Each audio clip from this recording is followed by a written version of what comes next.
তাহলে দেখুন এই মাদ্রাসা হচ্ছে প্রত্যেকটা মুসলমানের কর্তব্য। তাহলে মাদ্রাসায় আপনি আমি যদি একটু একটু করে দিই, যতজন আছে আমরা মুসলমান আছি, এই মাদ্রাসাকে উপলক্ষ করে যদি আপনি আমি 500, 1000 যাই যতটুকু পারবো, যে আপনার ভান্ডারে যতটুকু আছে এইভাবে দিয়ে মাদ্রাসাটাকে আপনাকে আমাকে এগিয়ে নিয়ে যেতে হবে। সেখানে সন্তান শিক্ষা নেবে, ইলম শিক্ষা নেবে, সে সন্তান আপনার আমার যে সঠিক কাজে আসবে, যে সন্তান শিক্ষা নিয়ে আপনার আমার কাজে আসবে। আপনি হয়তো কোনো সন্তানকে শিক্ষা দিয়েছেন, আপনার সন্তান আলেম হয়েছে, সেই সন্তান আপনার জন্য দোয়া করবে, আপনার জন্য সেই কবরের সাথে জায়গায় পৌঁছাবে, তাহলে আপনার জন্য ভালো কাজ করবে।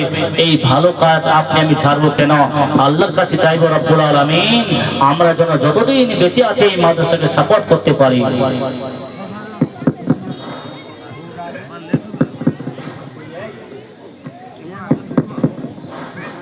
হ্যালো, বক্তা নিয়ে আসুন,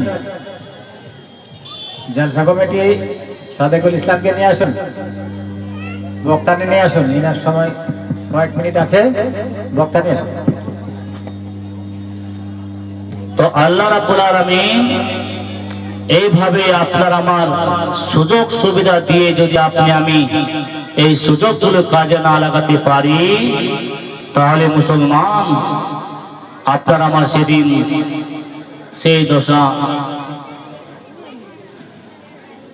খারাপ হয়ে যাবে।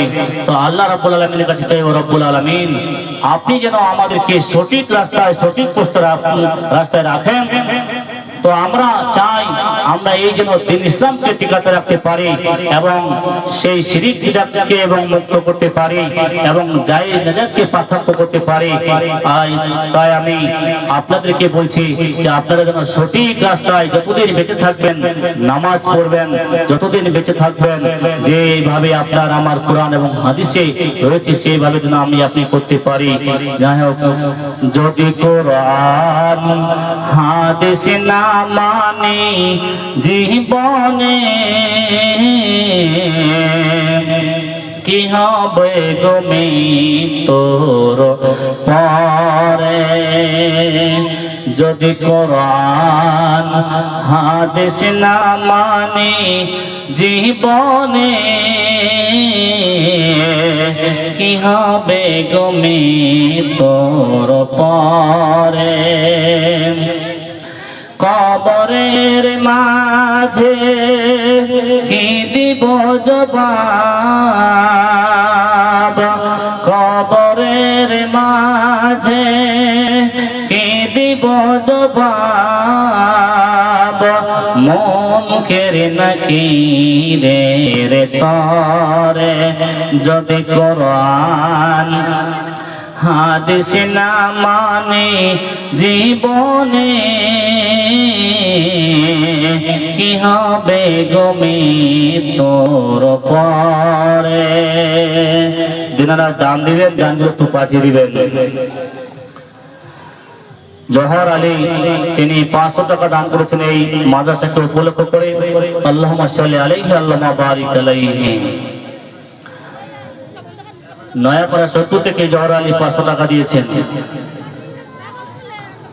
তোমরা রেখো গো শরণ কি দিন হবে যে মরণ?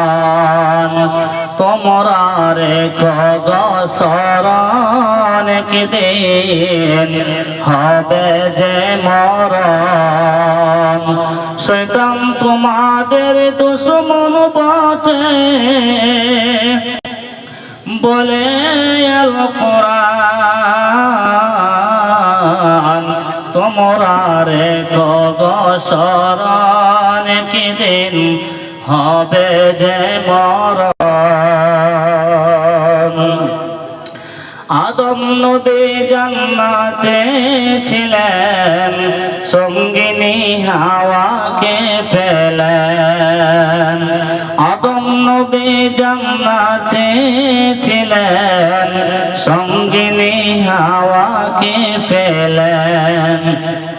চক্রান্ত করিয়া শয়তান, চক্রান্ত করিয়া শয়তান খাওয়াইল কান্ড।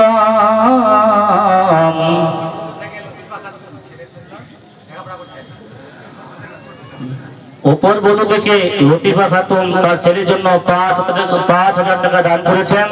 আল্লাহ তাআলা তার দানকে গ্রহণযোগ্য করুক এবং তার সন্তানের জন্য দিয়েছেন। আল্লাহ তাআলা তার সন্তানের এবং জ্ঞান এবং বুদ্ধি যেন বেশি করে বৃদ্ধি করেন। আল্লাহুম্মা আমিন। আরেকজন 100 টাকা আল্লাহুম্মা সাল্লি আলাইহি আল্লাহুম্মা বারিক আলাইহি। প্রথম নবী জান্নাতে ছিলেন, সঙ্গিনী হাওয়াকে পেলেন, চক্রান্ত করে শয়তান খাওয়াইল গন্ধা। তোমরা রেখো গো শরণ, একদিন হবে যে মরণ। যাই হোক, যে আমার পরবর্তী বক্তা চলে এসেছেন, আপনারা তার বক্তব্যকে মূল্য